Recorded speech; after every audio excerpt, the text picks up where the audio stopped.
In September 2025, Huawei's rotating chairman stood on a stage in Shanghai and did something tech giants almost never do.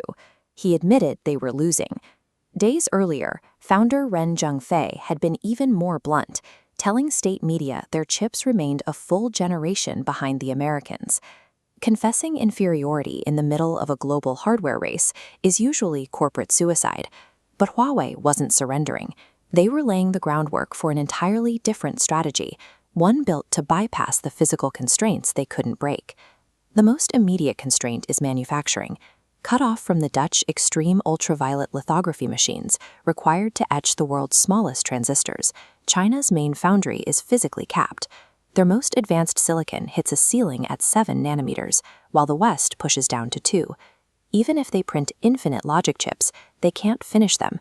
Every modern AI accelerator needs stacked high-bandwidth memory to function. China's stockpile of imported memory is draining fast, and domestic production covers only a fraction of their packaging needs. This chart shows projected per-chip compute performance for leading American and Chinese hardware baselines.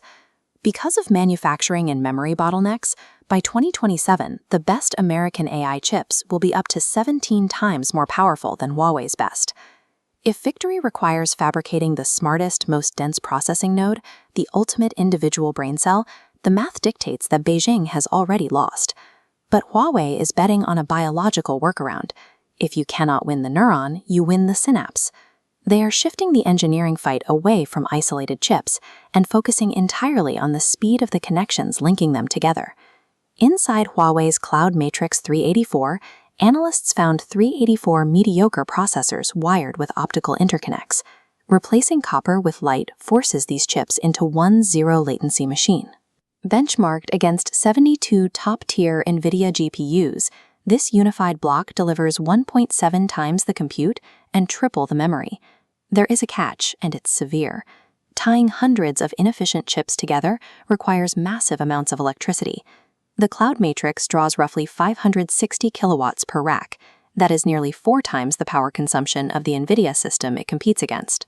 Huawei is pushing this brute force method to the extreme.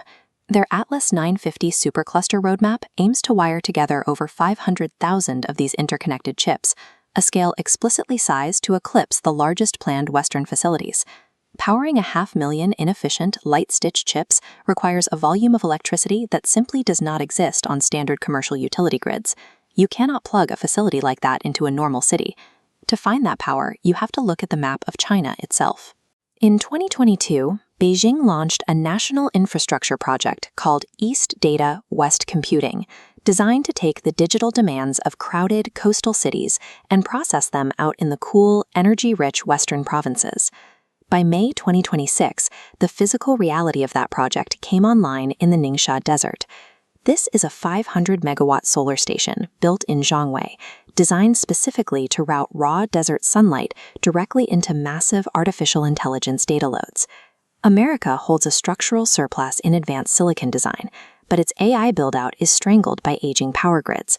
China lives in a mirror reality, a permanent deficit in cutting-edge transistors, but a massive surplus in rapid energy generation.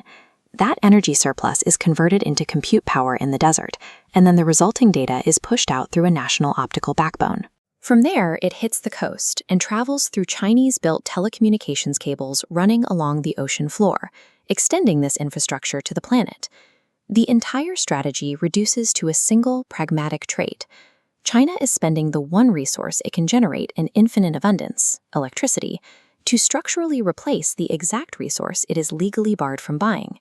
The next decade of AI development operates on a specific formula. Sovereign artificial intelligence equals neurons multiplied by synapses multiplied by energy.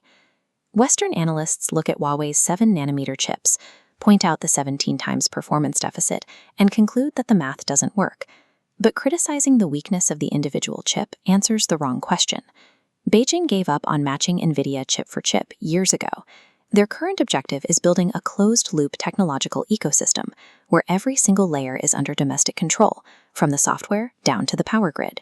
By weaving older, domestic silicon together with advanced optical interconnects and feeding it with dedicated desert solar farms, They have engineered a national intelligence engine that exists entirely outside the reach of foreign export controls. In biology, the organism that survived was rarely the one with the largest single brain cells. Instead, the winner of the evolutionary race was always the creature with the most deeply connected nervous system.